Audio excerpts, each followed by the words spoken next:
Olá pessoal, tudo bem com vocês? Dando continuidade então ao nosso propósito, leitura da Bíblia. Hoje no livro de 1 Crônicas, capítulo 27, 28 e 29. Hoje é o fim então desse livro, espero que Deus tenha falado muito ao seu coração. Capítulo 27, então, aqui vai falar sobre a divisão do exército, né? De certa forma, a gente vai perceber isso em todo o livro de 1 Crônicas, ou até mesmo assim nessa estruturação do templo, que havia coisas que não faltavam, princípios que não faltavam. Uma delas é que havia então, sempre havia liderança, sempre havia supervisão, sempre havia revezamento, sempre havia serviço, e eram coisas que faziam que tudo funcionasse na sua perfeita ordem e com equilíbrio, porque o fato dos soldados, né, eles tinham então um tempo que eles ficavam de trabalho, e eles então deixavam o seu trabalho, iam para suas casas e vinham então outros soldados então para cobri-los.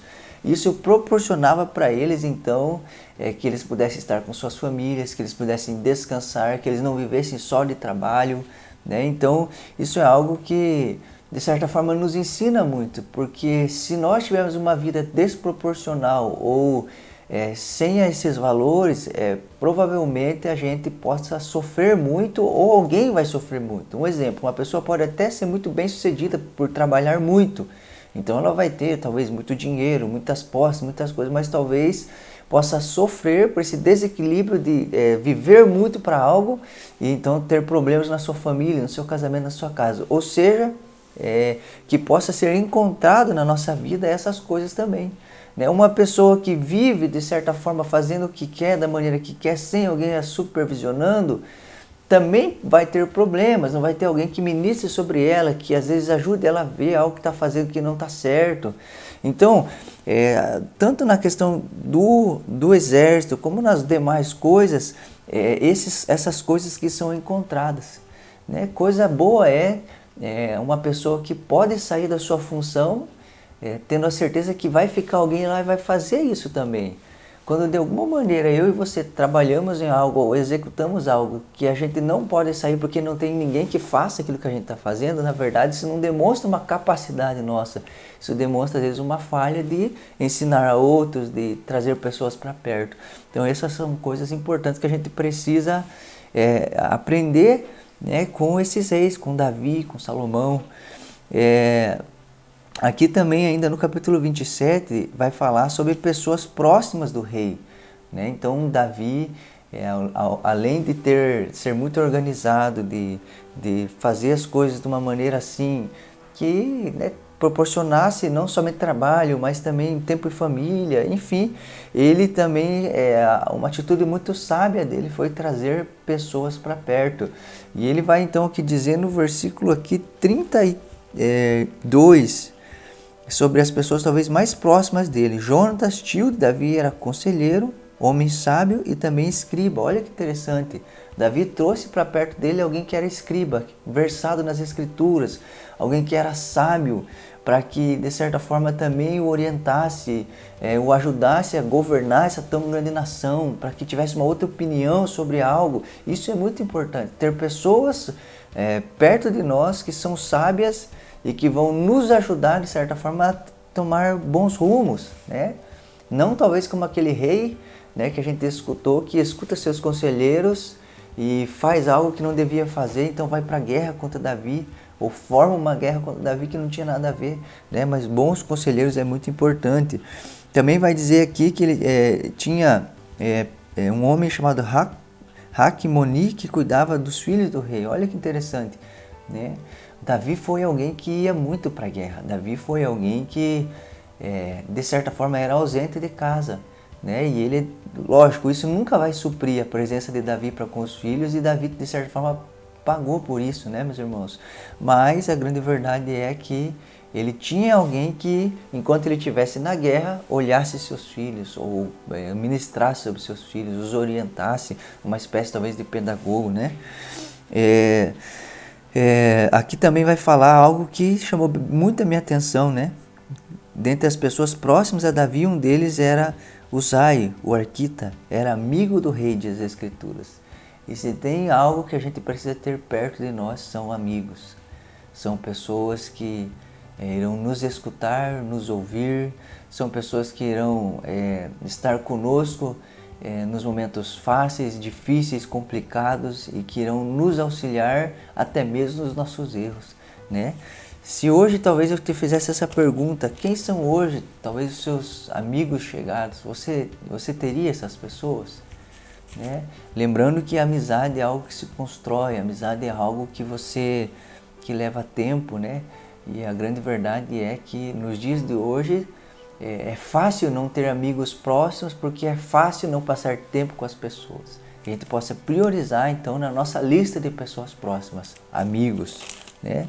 Capítulo 28, então aqui, de certa forma, Davi então vai fazer um resumo, né, daquilo que ele falou em outros capítulos, que tem a ver com o desejo dele de construir então o templo ao Senhor, porém por ser um homem de guerra Deus não permite. E aqui ele vai falar algo interessante, uma palavra que aparece muito aqui é a palavra escolheu. Ela aparece muitas vezes aqui. Vai falar então que Deus escolhe um povo, dentro desse povo escolhe uma tribo, dentro dessa tribo escolhe uma família, dentro dessa família escolhe um filho, né? E então também escolhe Salomão para que construísse então o templo ao Senhor, né? Isso demonstra, né, a onisciência de Deus em tudo, o propósito e o plano de Deus que trilha caminhos que às vezes a gente não espera, né? Deus escolhe o menor povo, Deus escolheu, né, uma tribo que talvez de certa forma aos nossos olhos não seria a que a gente escolheria talvez, né, para fazer algo.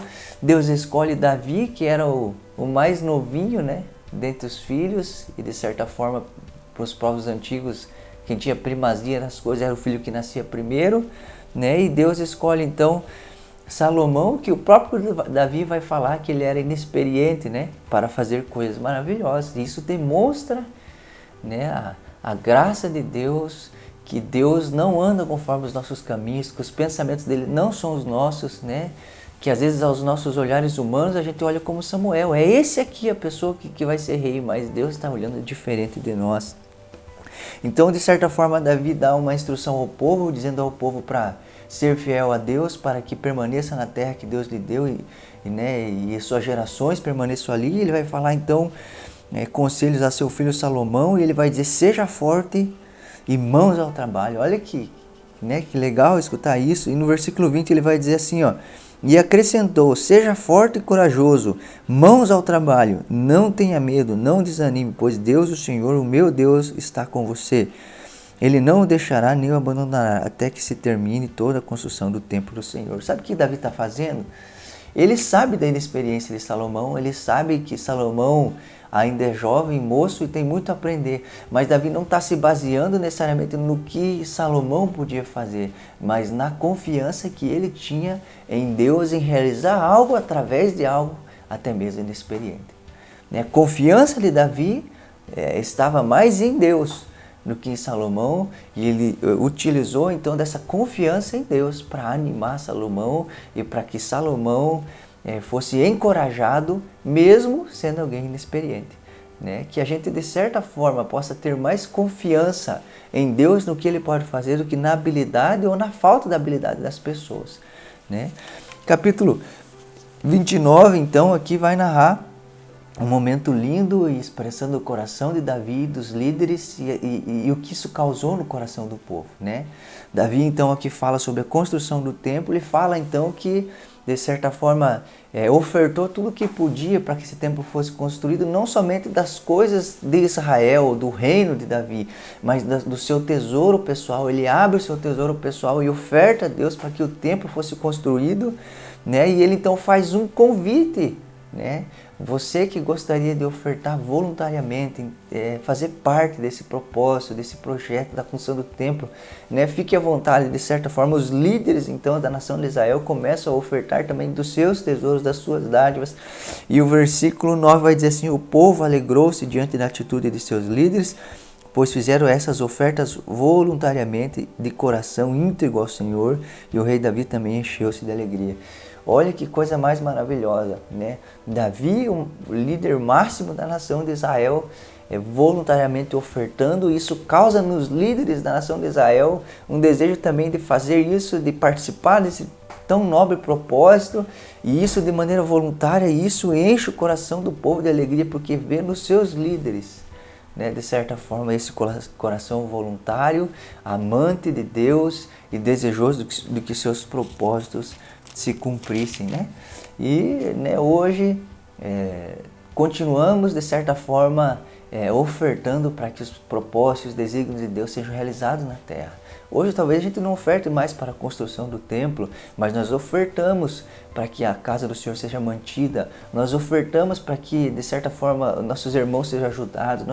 Tempo de pandemia, nós ofertamos para que, de certa forma, não falte na casa das pessoas. E a grande pergunta é, como nós fazemos isso?